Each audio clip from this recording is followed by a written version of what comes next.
नमस्कार मित्रांनो, आपल्या सगळ्यांचं हार्दिक स्वागत आहे कार्यक्रम डॉक्टर स्पीक्स इन आरोग्य संपदामध्ये.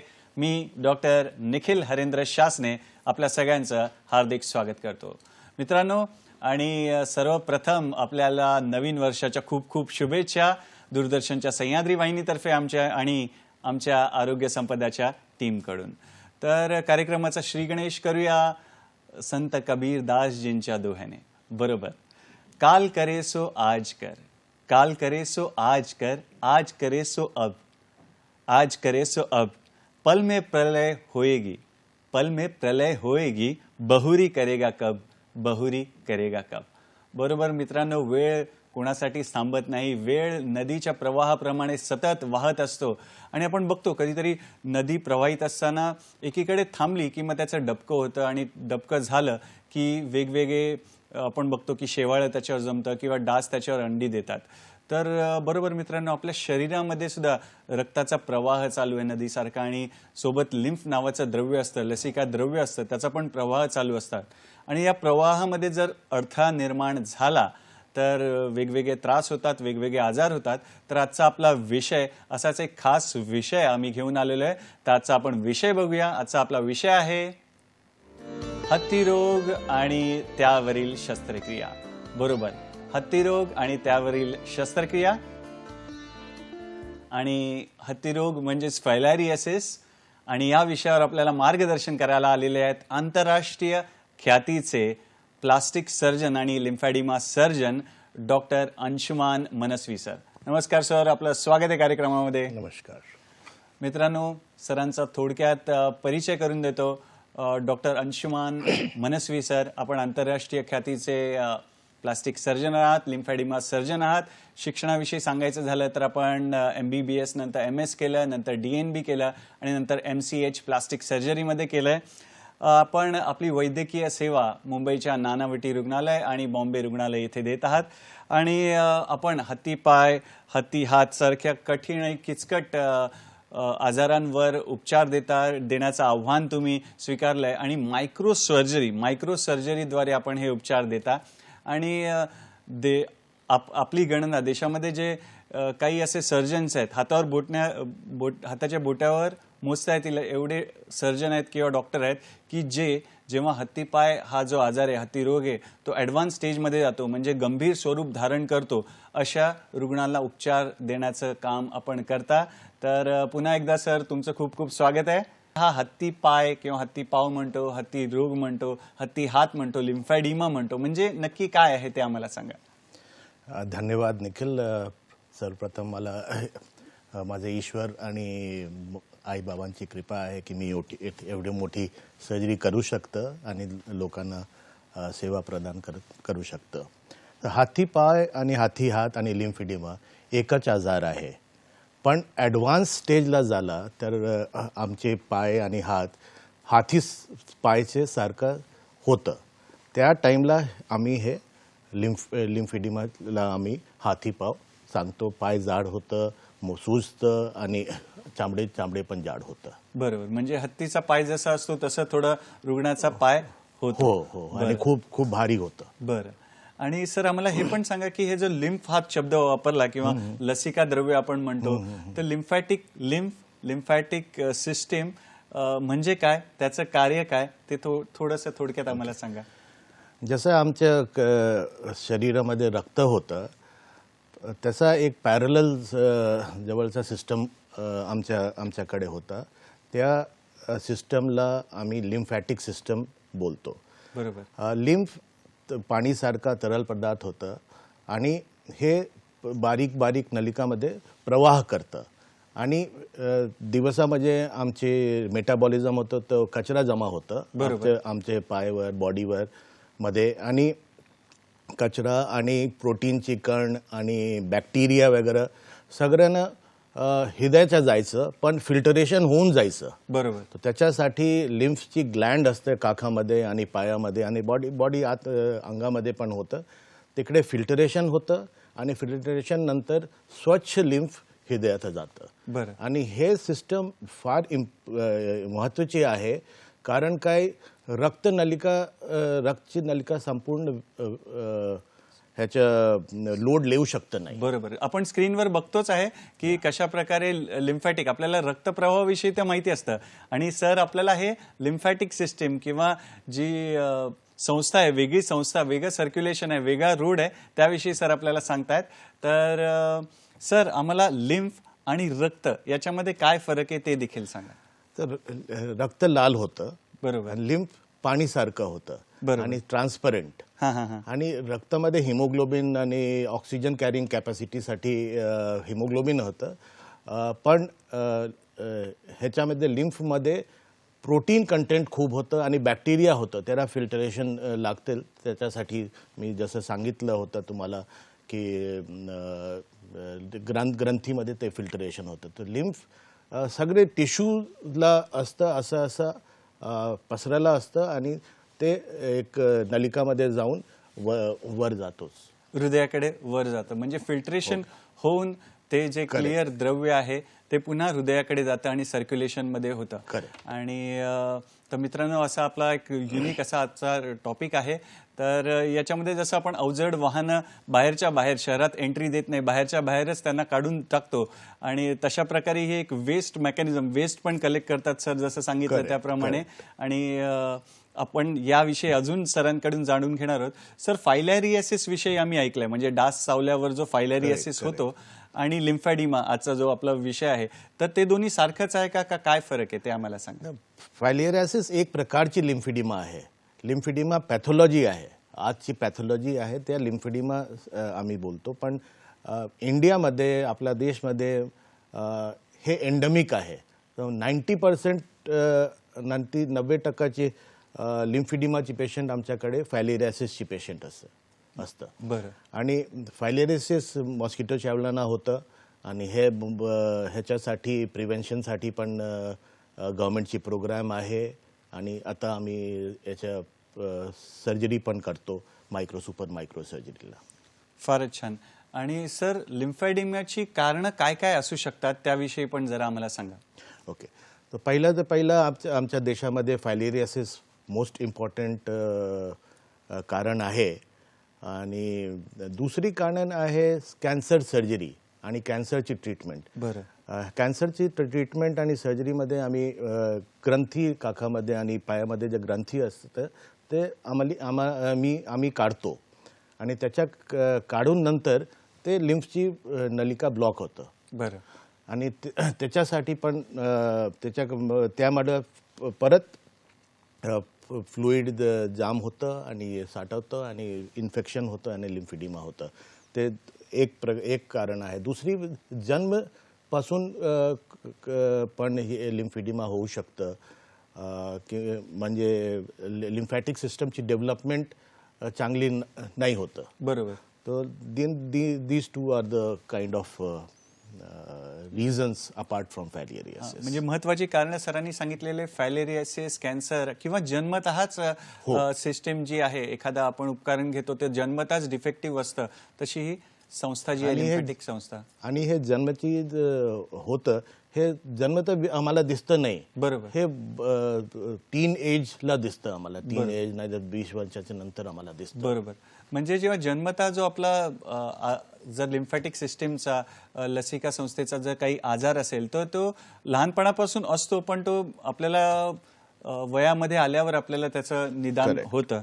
तर सर तुम्ही सांगितलं सर्जरी रिलेटेड, तर शस्त्रक्रिया विना सुद्धा या आजारांचा उपचार होऊ शकतं का ते पण आमच्या मित्रांना सांगा. Very important. शल्यक्रिया ह्याचे संपूर्ण उपचार आहे, पण बिना शल्यक्रियाचे नॉन सर्जिकल ट्रीटमेंट पण आहे आणि ह्याच्यासाठी ह्याच्याला आम्हाला स्पेशल टाईपचे मसाज करावं लागतील. आम्हाला पाय वर ठेवायला लागतील, रात्रीला उंचीवर पाय वर ठेवायला लागतील आणि स्वच्छताची स्पेशल ध्यान ठेवायला लागतील. कारण की पाय आणि हातामध्ये हे स्वच्छता आम्ही ठेवला तर किटाणूची कमी किटाणू आतमध्ये जाणार. आणि लास्ट आहे की कॉम्प्रेशन स्टॉकिंग्स, ते भरपूरची महत्त्वाची आहे. पण हेच उपचार आम्हाला सर्जरीचे पूर्वी पाहिजे, सर्जरीचे नंतर लागेल आणि सर्जरीची आम्ही वेट करता त्या वेळेला आम्हाला लागतो. पण हे संपूर्ण ट्रीटमेंट नाही, हे आम्हाला माहिती पडला पाहिजे. बरोबर. मित्रांनो, आपण स्क्रीनवर पण बघतोय ह्या आजाराविषयीची माहिती. सर पण आपल्याला छान माहिती देत आहेत. तर एखादं सर्क्युलेशन, एखादा प्रवाह थांबल्यामुळे हा जो आजार होतोय, तर आता आपण नवीन वर्षात पदार्पण केलेलं आहे, तर जीवनाचा प्रवाह पण एका गाण्यासारखं कंटिन्युअस चाललं पाहिजे. तर इथे मला या वळणावर एक गाणं आठवतं, जीवन गाणे गाताच राहावे जीवन गाणे. बरोबर, उषाताई मंगेशकरजींनी आणि पद्मश्री महेंद्र कपूरजींच्या आवाजात हे गाणं आहे आणि राम लक्ष्मणजीने संगीत दिलेलं आणि आपली माणसं या चित्रपटातलं हे गीत आहे. आणि आपण रुपेरी पडद्यावर डॉक्टर श्रीराम लागूजींना पाहिलं. तर हे गाणं तुम्ही गुणगुणा. आम्ही छोटीशी विश्रांती घेऊन पुन्हा तुमच्या भेटीला येणार आहोत आपल्या लाडक्या कार्यक्रमात, ज्याचं नाव आहे डॉक्टर स्पीक्स इन आरोग्य संपदा.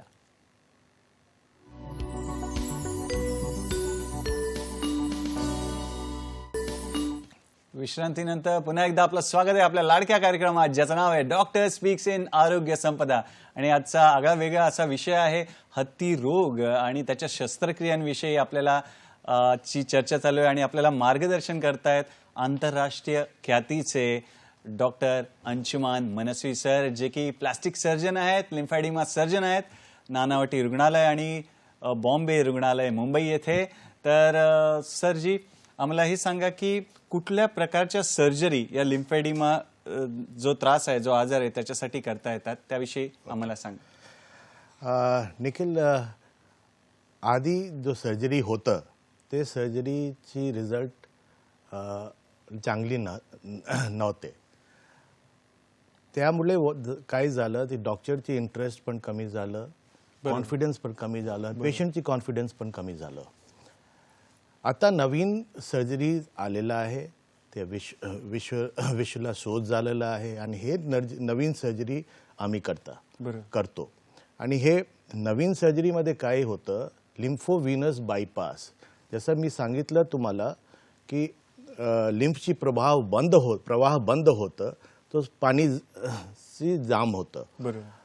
ते आम्ही काय करतो, आम्ही लिम्फची बारीक नलिका ला आम्ही उघडतो आणि वेनला रक्तनलिकामध्ये जोडतो आणि हे पाणीची प्रवाह पुन्हा स्थापित करतो. तर काय होतं की साठलेलं पाणी परत सर्क्युलेशनमध्ये जातं आणि स्वेलिंग कमी होतं. हे सर्वश्रेष्ठ आता सर्वश्रेष्ठ ट्रीटमेंट यही आहे. आणि दुसरी ट्रीटमेंट आहे वॅस्क्युलराइज्ड लिम्फ नोड ट्रान्सफर. ते पण मायक्रो सर्जरी आहे आणि ह्या सर्जरीमध्ये दुसरे ठिकाणी लिम्फ नोड असतं, ग्रंथी असतं, ते आम्ही तिकडून काढून आम्ही पायावर घेऊन जाणार आणि तिकडे ट्रान्सप्लांट करता आणि तिकडे लिम्फची रिजनरेशन होतं. ते नवीन प्रकारची सर्जरी आहे. आणि तिसरी सर्जरी होतं, एक जखम झालं आणि तिकडे पस आलं तर आम्ही स्किन ग्राफ्ट करू शकतो, आम्ही फ्लॅप करू शकतो, प्लास्टिक सर्जरी. आणि चौथी आहे की डिबल्किंग सर्जरी, म्हणजे खूप जाड झालं आणि कमी नाही होतं तर आम्ही त्या पार्टला आम्ही काढू शकतो आणि सुचरिंग स्टिचिंग करू शकतो. ते 3-4 प्रकारची सर्जरी आहे. आणि सर्वश्रेष्ठ सर्जरी पण आम्ही जे सांगितलं लिम्फोव्हिनस बायपास आणि वॅस्क्युलराइज्ड लिम्फ नोड ट्रान्सफर हे आहेत. फारच छान सर. सरांनी छान महत्त्वाचं सांगितलं की कसा रोड आपण जसं जास्त ट्रॅफिक झालं तर बायपास करतो, तसा हा लिम्फोव्हिनस बायपास करून हा जो प्रश्न आहे तो सर्जरीद्वारा सोडवता येतो, त्याविषयी सांगितलं. सर, या वळणावर आपल्याला एक फोन आलाय. रवींद्र कुडाळकरजींचा फोन आहे. नमस्कार रवींद्रजी, आपला प्रश्न विचारा. आपलं स्वागत आहे कार्यक्रमात. नमस्कार. माझा प्रश्न असा आहे, सुरुवातीच्या हत्ती रोगाच्या स्टेजेसमध्ये विना शस्त्रक्रिया उपचार करून तो पूर्णपणे बरा होतो का? आणि ही जी शस्त्रक्रिया होईपर्यंत म्हणजे जी वेळ येते ती वेळ येऊ नये म्हणून आणि हत्तीरोग होऊ नये म्हणून सर्वसामान्यांनी काय दक्षता घ्यावी? धन्यवाद. फारच छान, फारच छान. तर सर काय सांगणार या प्रश्नावर? धन्यवाद रवींद्रजी. सर्जरी शिवाय पण ट्रीटमेंट असतं, पण त्या ट्रीटमेंट संपूर्ण ट्रीटमेंट नाही आहे. त्या ट्रीटमेंटमध्ये आम्ही कंट्रोल करू शकतो, पण बायपास नाही झालं तर पाणी स्वतःने तिकडे परत थांबणार. तर त्याच्यासाठी सर्जरी सर्वश्रेष्ठ आहे. पण सर्जरीची पूर्वी ह्या नॉन सर्जिकल ट्रीटमेंट, मालिश, कॉम्प्रेशन गारमेंट आणि पाय उंचीवर ठेवणार आणि मेडिसिन्स आणि पाय आणि हात स्वच्छ ठेवायचं, हे प्रकरण आम्हाला करावं लागतील आणि सर्जरीची नंतर पण करावं लागतील. कारण की लिम्फची व्हॅल्व खराब होते आहे, त्याच्यासाठी आम्हाला ते करावं लागतील. दुसरं आहे की सोसायटीला आता भ्रांती आहे की हे ट्रीटमेंट ह्याच्यासाठी ट्रीटमेंट नाही आहे, चांगली ट्रीटमेंट नाही आहे. ते भ्रांती मी आता दूर करतो आहे तुमच्याकडे. बरोबर, फारच छान की वेगवेगळे जे पर्याय सरांनी सांगितले, घट्ट मोजे घालणं किंवा हातपाय स्वच्छ धुणं, स्पेशली हातापायांच्या मधले जी ही बोटं आहेत त्यातली जागा स्वच्छ ठेवणं, त्याविषयी सरांनी सांगितलं. तर रवींद्रजींसारखाच पुढचा असा प्रश्न आहे की हे जे शस्त्रक्रियेला पर्याय आहेत किंवा मालिश तुम्ही म्हटला, मसाज म्हटला, ते किती प्रभावी आहेत त्याविषयी पण आम्हाला सांगा. ते लगभग 20 ते 30% प्रभावी आहे. पण नाही केलं आणि एकदा इन्फेक्शन झालं तो आमची पाय आणि हात खूप मोठा होईल. तो इन्फेक्शन झालं नाही झालं तर हे शल्यक्रिया हे नॉन सर्जिकल ट्रीटमेंट इफेक्टिव्ह आहे, खूप इफेक्टिव्ह आहे. पण एकदा इन्फेक्शन झालं तर आम्हाला तकलीफ होतं. ओके सर, या वळणावर दुसरा फोन आहे आपल्याला निपाणीहून शिवानंदजींचा. शिवानंदजी, स्वागत आहे आपल्या कार्यक्रमात. आपला प्रश्न विचारा. नमस्कार साहेब, निपाणीहून शिवानंद बशर बोलतोय.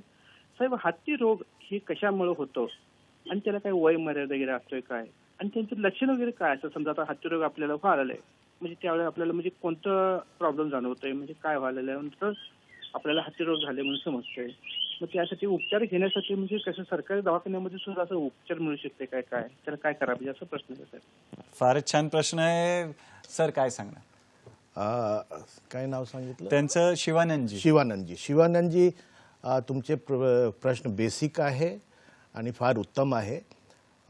हातीपावची सूजन नॉर्मल सूजनसारखं होतं इनिशियली फर्स्ट स्टेजला, आणि ह्या वेळेला ह्याच्या डायग्नोसिससाठी एक तपास आहे लिम्फोसिंटोग्राफी. हे सामान्य सूजनसारखं वाटतं, पण लिम्फोसिंटोग्राफी आम्ही केलं तर ह्याच्या डायग्नोसिस आम्हाला माहिती पडणार की हे लिम्फिडिमा आहे, हातीपावची सुरुवात आहे. आणि नाहीतर लेट स्टेजमध्ये पायला खूप सुजतं आणि त्या पायाची चामडी जाड होतं, आतमध्ये कडक होतं, आणि त्यावेळेला it is self obvious that हे हातीपाव आहे. दुसरी आहे ह्याच्या उपचारासाठी आमच्या देशाला जे मालिश करायसाठी आणि स्टॉकिंग्स आणि दुसरी ट्रीटमेंट आहे, त्याच्यासाठी आम्हाला सपोर्ट सिस्टम पाहिजे. ते हे महत्त्वाची गोष्टी आहे. आणि त्याच्यासाठी आमच्याकडे मेडिकल सोशल वर्कर, नाहीतर नर्सेस, पॅरामेडिक्स ह्या लोकांना आम्हाला ट्रेनिंग द्यावं लागतील.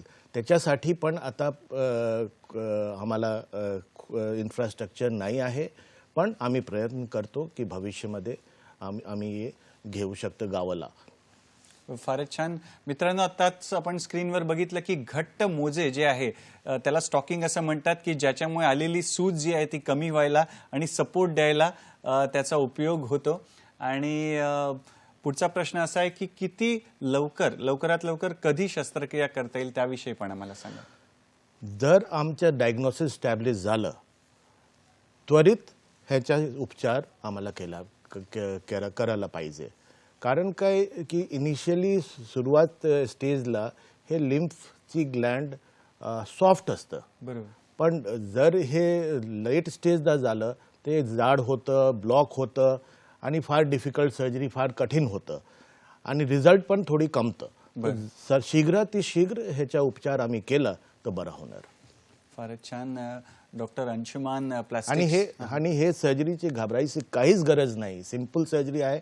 हां, टाईम लागतं आम्हाला, 6-8 घंटे लागतं आम्हाला, तास लागतं, पण हे सर्जरी फार सिंपल आहे. घाबरायची गरज नाही. एकदा तुम्ही सुरुवातला केला तर लांब समयासाठी तुमचं आराम मिळेल. फारच छान. डॉक्टर आपल्याला चांगलं मार्गदर्शन करतायत या विषयावर. आणि डॉक्टर साहेब, आम्हाला हे पण सांगा की लिम्फॅडिमा किंवा हातीपाव जे आहेत तर त्याच्यावर उपचार करणारे डॉक्टर जे आहेत ते एवढे देशामध्ये कमी का आहेत त्याविषयी पण आम्हाला सांगा. ओके. जसं मी पूर्वी तुम्हाला सांगितलं की ह्याच्या आधी जो सर्जरी होतं ते सर्जरी फार इफेक्टिव्ह नव्हतं आणि त्याच्यासाठी डॉक्टर कम्युनिटीमध्ये पण कॉन्फिडन्स कमी झाला आणि डॉक्टर प्लास्टिक सर्जन वगैरे सगळे डिसइंटरेस्टेड झालं. तर आता नवीन सर्जरी आहे, तो माझं आव्हान आहे आणि आम्ही प्रयत्न पण करतो की जास्तीत जास्ती प्लास्टिक सर्जन ह्या स्पेशालिटीला येऊन आमच्या पेशंटला सेवा देऊ शकतो. बरोबर. मित्रांनो, तुमचे फोन येत आहेत. डॉक्टर अंशुमान मनस्वी पण आपल्याला छान माहिती देत आहेत. एका आगळा विषय आहे आजचा हत्ती रोग म्हणजेच लिम्फॅडिमा आणि त्याच्यावर काय शस्त्रक्रिया आहेत त्याविषयी आपली चर्चा चालू आहे. तर इथे वेळ झाली एका छोट्याशा विश्रांतीची. पाहत रहा आपली लाडकी आवडती वाहिनी सह्याद्री वाहिनी, प्रत्येक घरासाठी, घरातल्या प्रत्येकासाठी.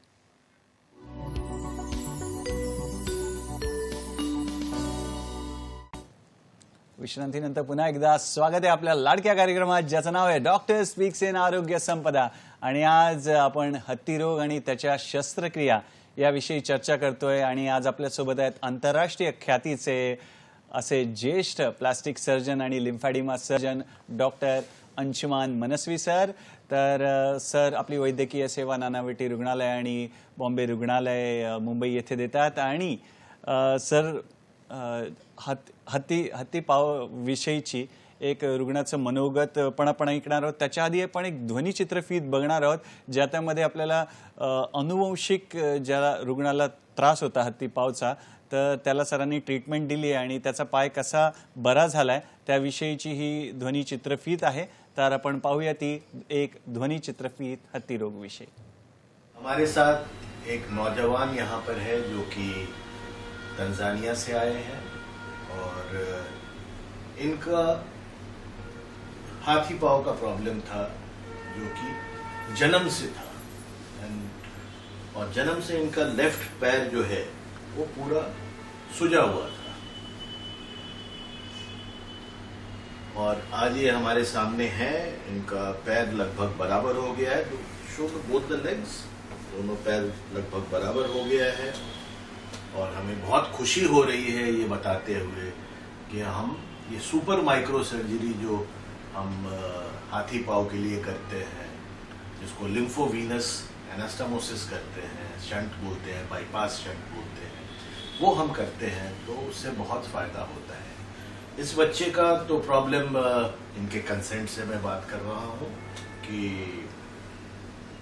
इस बच्चे का जो प्रॉब्लम था वो जन्म से था और इनके पेट में जो लिम्फेटिक सिस्टम होता है उसका एक गुच्छा और एक बैग ऑफ वर्म्स या बैग टाइप का था जो कि इनके पेट में था, क्योंकि लिम्फेटिक सिस्टम पूरे पैर से होते हुए, पेट से होते हुए गले तक जाती है.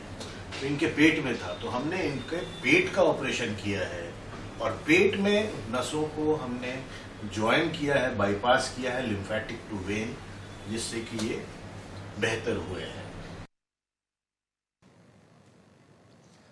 मित्रांनो, आत्ताच आपण हे जी ध्वनिचित्रफीत बघितली तर त्याविषयीहून आपल्याला कळलं थोडा हत्तीपाय किंवा हत्ती रोग विषयी, लिम्फॅडिमा विषयी.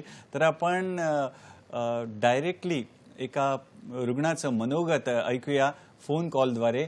तर ऐकूया एक फोन कॉल ज्याच्यावरून पेशंट स्वतः सांगणार आहे आपल्याला की हत्ती रोग म्हणजे काय किंवा कशी उपाययोजना झाली, लक्षण काय. उषा लक्ष्मी असं रुग्णाचं नाव आहे. हाँ, नमस्कार उषा जी. नमस्कार. आपका स्वागत है. Thank you. हाँ, तो हमें आप हत्ती रोग के विषय, आपका अनुभव के विषय में बताइए. हाँ ठीक है, थैंक यू. नमस्ते. मेरा नाम उषा है. मैं डॉक्टर अंशुमन मनस्वी साहब की पेशेंट हूँ. हाँ हाँ 2019 से मैं लिम्फोडिमा से पीड़ित हूँ. मेरा ऑपरेशन डॉक्टर मनस्वी साहब ने किया था. इस समस्या के बारे में लोगों को ज्यादा जानकारी नहीं है. लिम्फोडिमा क्या होता है, क्यों होता है, किन किन लोगों को हो सकता है, इसका इलाज क्या है और किससे इलाज ले सकते हैं, इन सब जानकारी नहीं होने की वजह से लिम्फोडिमा पीड़ित व्यक्ति इस समस्या को नियंत्रण में नहीं रख पाता है. लिम्फोडिमा समस्या को प्रारंभ से ही नियंत्रण में नहीं रखने से तीव्र समस्या बन जाती है. इसीलिए आरंभ से ही इलाज करना जरूरी है.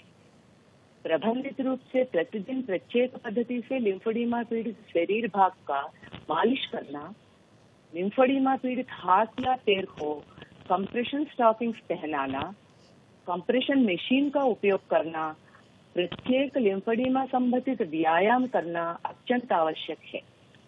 तभी इस समस्या को तीव्र रूप धारण करने से रोक सकते हैं. पहला और दूसरा दशा से आगे बढ़ने नहीं देना है. इस समस्या को नियंत्रण करने को ऑपरेशन भी एक साधन है. मेरा ऑपरेशन डॉक्टर मनस्वी साहब ने किया था. इस ऑपरेशन से मेरा लिम्फोडिमा पीड़ित पैर का सूजन कम हो गया और मेरा पैर का भारीपन भी कम होने लगा है. मेरा अनुभव से ये पता चलता है कि इस समस्या का नियंत्रण करने के लिए लिम्फोडिमा मैनेजमेंट ऑपरेशन अत्यंत आवश्यक है और इस समस्या के बारे में जानकारी लोगों में प्रसारित करना, खबर फैलाना अत्यंत आवश्यक है. धन्यवाद. धन्यवाद उषा जी हमारे साथ जुड़ने के लिए. तो डॉक्टर अंशुमन पण आपल्यासोबत आहेत. त्यांच्याच एका रुग्णाने आपल्याला मनोगत व्यक्त केलं की हत्ती रोग काय आहे, त्याच्या सर्जरीविषयी, त्याच्या लक्षणाविषयी आणि कसं काय मॅनेज करायचा त्याविषयी सांगितलं. डॉक्टर अंशुमनजी, पुढला प्रश्न असा आहे की हा हत्ती रोग होऊच नये याच्यासाठी किंवा टाळण्यासाठी काय करायला पाहिजे. ओके, फार महत्त्वाची प्रश्न आहे हे. हाथीपाव आपला देशाला फॅलेरियासिस मोस्ट इम्पॉर्टंट कॉज आहे. त्याच्यासाठी सरकारने 1950 नॅशनल लिम्फिडिमा इरॅडिकेशन प्रोग्राम सुरू केलेला आहे. आणि ह्या प्रोग्राममध्ये एंडेमिक झोनमध्ये मोफत गोळी देतात आणि लिम्फिडिमा नाही हो, फॅलेरिया नाही हो, त्याच्या आणि फॅलेरियलची जर्म से निजात आम्ही पाहू त्याच्यासाठी गव्हर्नमेंटचे प्रोग्राम हे आहे. पण हे प्रोग्रामला आम्हाला सपोर्ट पाहिजे आणि हे प्रोग्रामला खूप लोकांना जोडायला पाहिजे आणि NGO आणि दुसरी कॉर्पोरेट ऑर्गनायझेशनला ह्या प्रोग्रामला सपोर्ट करायला आमची मदत द्यायला लागतील. दुसरं आहे की फॅलेरियाची बिमारी मच्छर चावल्यानं होतं आणि हे मच्छर रात्रीला कापतं, चावतं आम्हाला. आणि त्याच्यासाठी रात्रीला मॉस्किटो नेट वापरायला पाहिजे आम्हाला. आणि दुसरी आहे की एंडेमिक झोनमध्ये तुम्ही आहे आणि तुमच्या आसपास बाजूला तुम्हाला फॅलेरियाची मरीज रुग्ण आहे, तर तुम्ही फुल पॅन्ट नाही तर फुल शर्ट तुम्ही घाला आणि मोजे घाला, ताकि मॉस्किटो चावण्याची इन्सिडेंस कमी होणार. हे फार इम्पॉर्टंट आहे. नाही तर मॉस्किटो रिपेलंट वापरा, पण मॉस्किटो रिपेलंट त्यात इफेक्टिव्ह नाही असतं. पण मॉस्किटो नेट 100% इफेक्टिव्ह आहे. दुसरी की आता नवीन प्रकारची कॅन्सर सर्जरी आलेला आहे, तिकडे आम्ही कमीत कमी ग्रंथी काढतो ताकी लिम्फिडिमाची इन्सिडेन्स कमी होतं.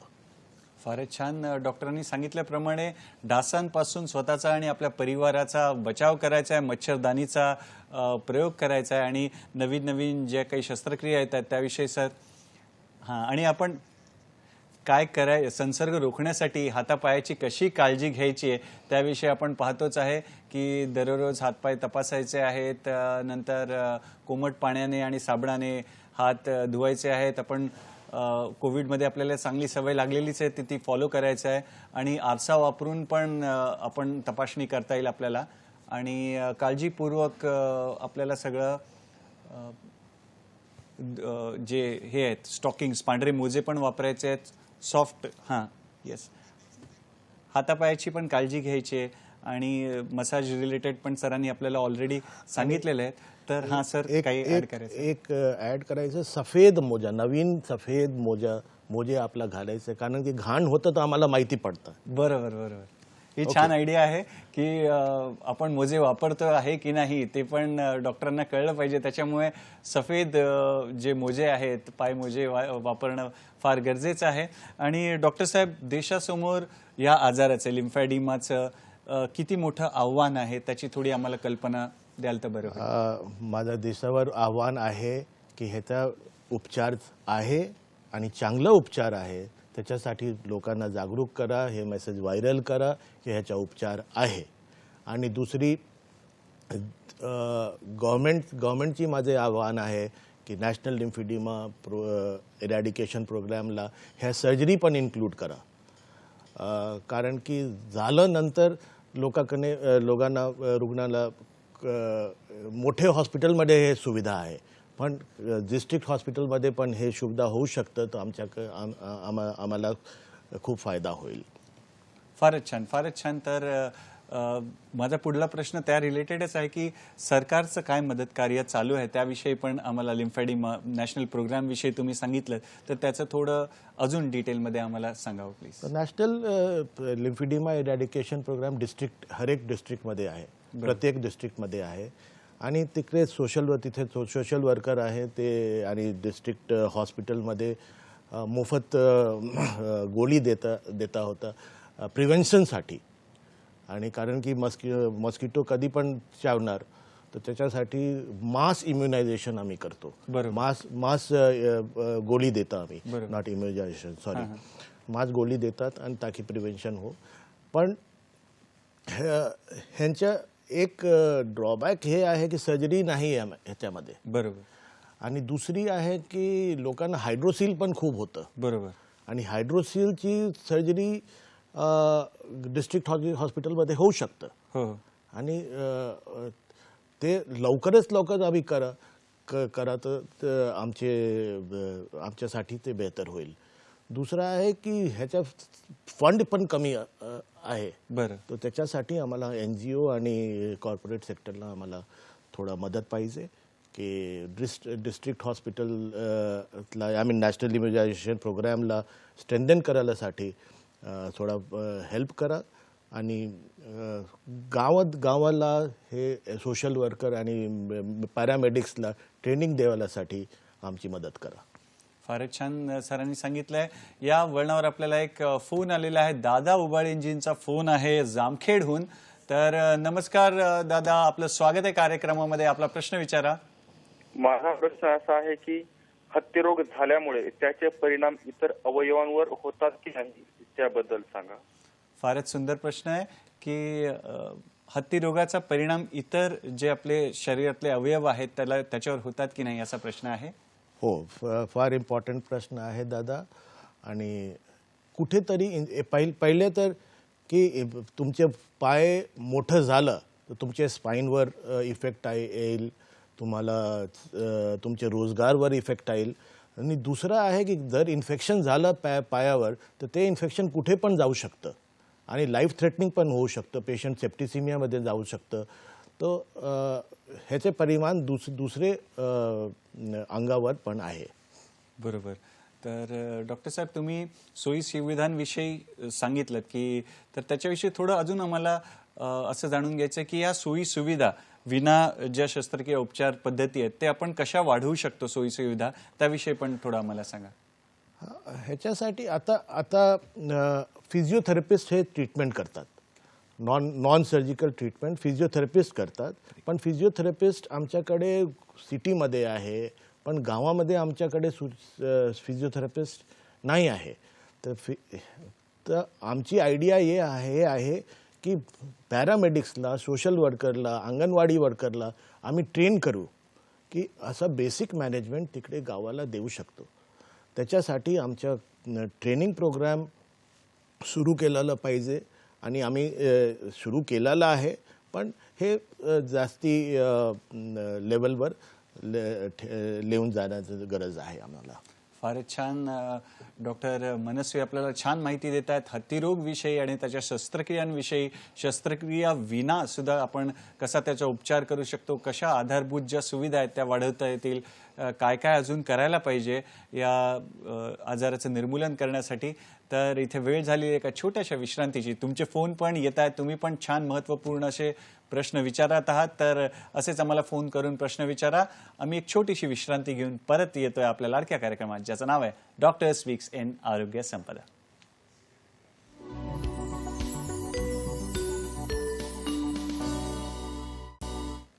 विश्रांतीनंतर पुन्हा एकदा आपलं स्वागत आहे आपल्या लाडक्या कार्यक्रमात, ज्याचं नाव आहे डॉक्टर स्पीक्स इन आरोग्य संपदा. आणि आज आपण हत्तीरोग आणि त्याच्या शस्त्रक्रियांविषयी चर्चा करतोय. आणि ज्येष्ठ plastic surgeon, lymphedema surgeon doctor Anshuman Manasvi आपल्या सोबत आहेत. आणि या वळणावर आपण सरांना त्यांचे शस्त्रक्रियामधले अनुभव, त्यांच्या पेशंटचे अनुभव, एखादी केस आम्हाला सांगाल तर अजून छान वाटेल आणि आम्हाला अजून चांगल्या प्रकारे समजेल हा विषय. तर ये सर्जरी आम्ही सुरू केला लगभग 10 वर्षापूर्वी. बरं. त्या टाईमला आम्हाला खूप नेगेटिव्ह वाईब्स असतं. कारण की ह्याच्या सर्जरी होऊ शकतं नाही, ह्याचा रिझल्ट चांगली नाही.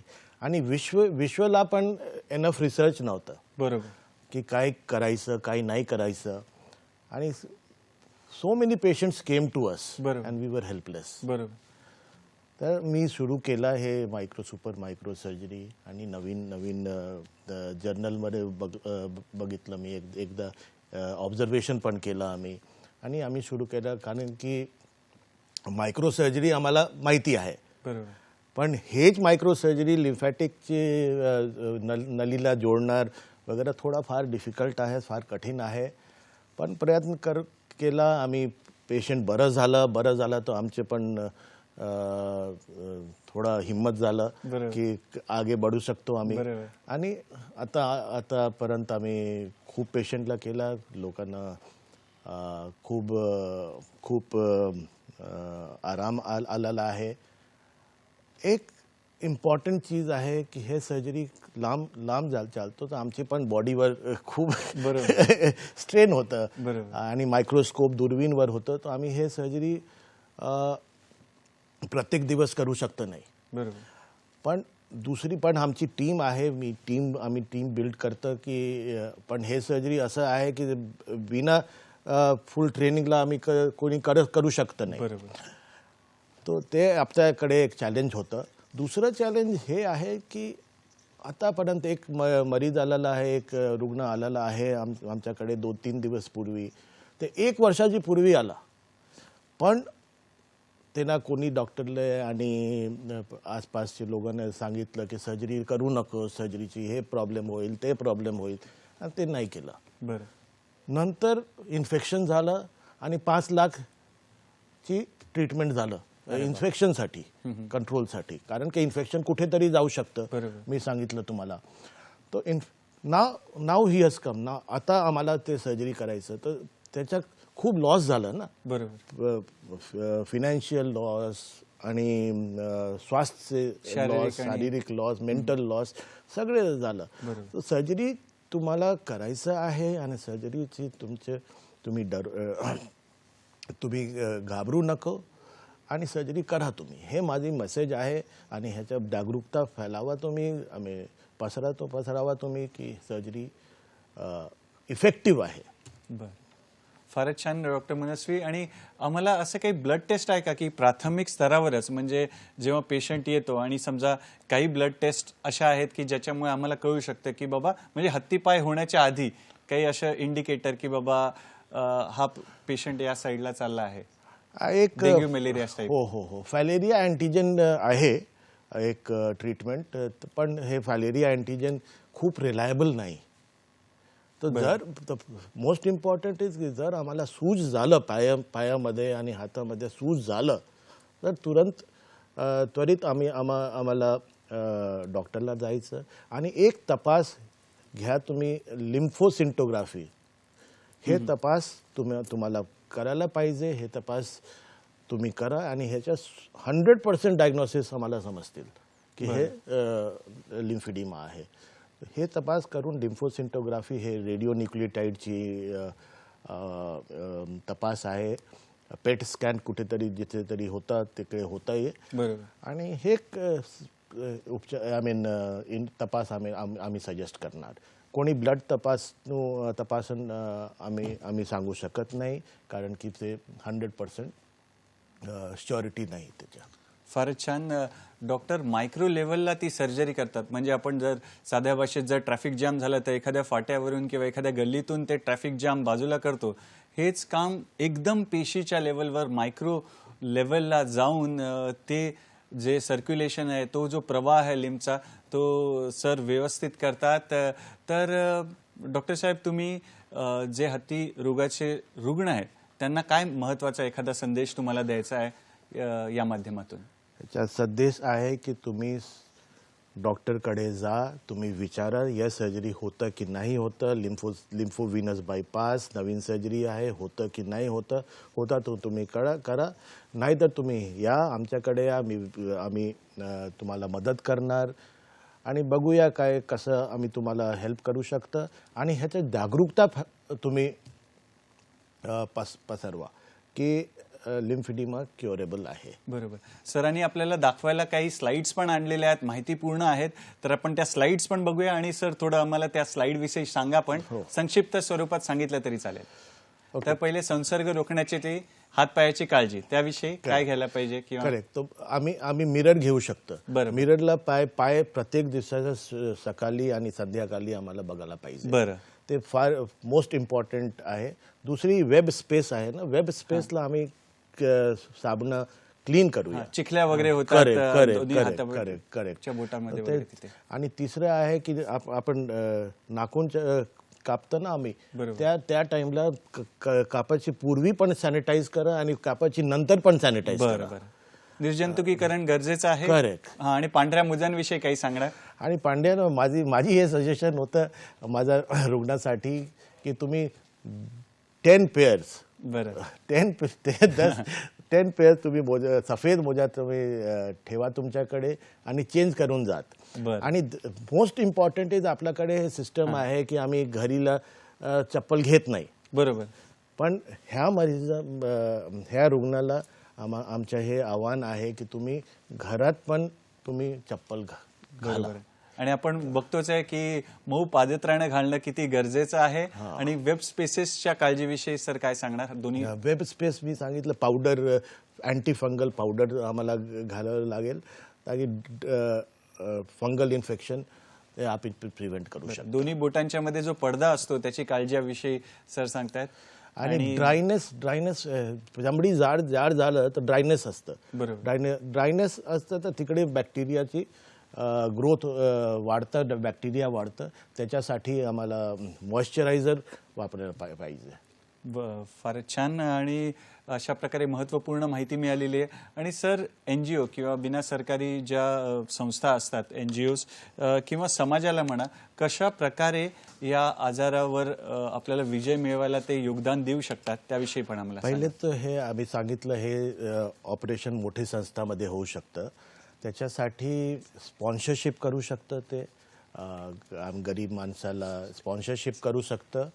आणि दुसरी आहे की जागरूकता फैलावे. आणि तिसरी आहे की आमची कॅम्प हे मेडिकल सोशल वर्कर आणि पॅरामेडिक्ससाठी ट्रेनिंगसाठी कॅम्प ठेवण्यासाठी आम्हाला मदत करा. फारच छान. आणि सर, जाता जाता आमच्या मित्रांना काही टेक होम मेसेज किंवा संदेश, वन लाइनर तुमच्या repeated it so many times. Lymphedema is curable. लिम्फिडिमाची उपचार आहे, घाबरायची गरज नाही. आणि हे मेसेज तुम्ही व्हायरल करा. फारच छान, फारच छान. सरांनी आपल्याला महत्त्वपूर्ण माहिती दिली आहे. लिम्फॅडिमा, हत्ती रोग विषयी, त्याविषयीच्या शस्त्रक्रियांविषयी, सर्जरींविषयी सगळं सविस्तरपणे सांगितलेलं आहे. तर मित्रांनो, ही माहिती आपण पसरवणार आहोत, समाज जागरूक करणार आहोत. आणि डॉक्टर अंशुमान मनस्वी सर, तुम्ही वेळात वेळ काढून इथे आलात, त्यासाठी दूरदर्शन मुंबई केंद्रातर्फे, आमच्या आरोग्य संपदाच्या टीमतर्फे तुमचे खूप खूप आभार आणि पुढील वाटचालीसाठी शुभेच्छा तुम्हाला. धन्यवाद निखिल, तुम्ही मला हेल्प केला मराठीमध्ये. थँक्यू. पण हे विषय फार इम्पॉर्टंट आहे, त्याच्यासाठी आम्हाला जागरूकता फैलावली पाहिजे. फारच छान, धन्यवाद. मित्रांनो, कार्यक्रमाची जशी सुरुवात केली आपण संत कबीरदासजींच्या दोह्यानी, तर जीवन आपण सफल केलं पाहिजे. जीवन एका नदीच्या प्रवाहाप्रमाणे आहे. आपली चर्चा झाली, तर जाता जाता अजून एक दोहा संत कबीरदासजींचा. दुर्लभ मानस जन्म है, दुर्लभ मानस जन्म है, होए न दूजी बार, होए न दूजी बार, पक्का फल जो गिर पड़ा, पक्का फल जो गिर पड़ा, लगे न दूजी बार, लगे न दूजी बार. तर याच दोह्यातर्फे दोह्याने आपण कार्यक्रमाचा शेवट करूया. पुढील भागामध्ये एका नवीन विषयासोबत पुन्हा भेटूया आपल्या लाडक्या कार्यक्रमात, ज्याचं नाव आहे डॉक्टर स्पीक्स अँड आरोग्य संपदा, फक्त आणि फक्त दूरदर्शनच्या सह्याद्री वाहिनीवर, प्रत्येक घरासाठी, आपल्या घरातल्या प्रत्येकासाठी.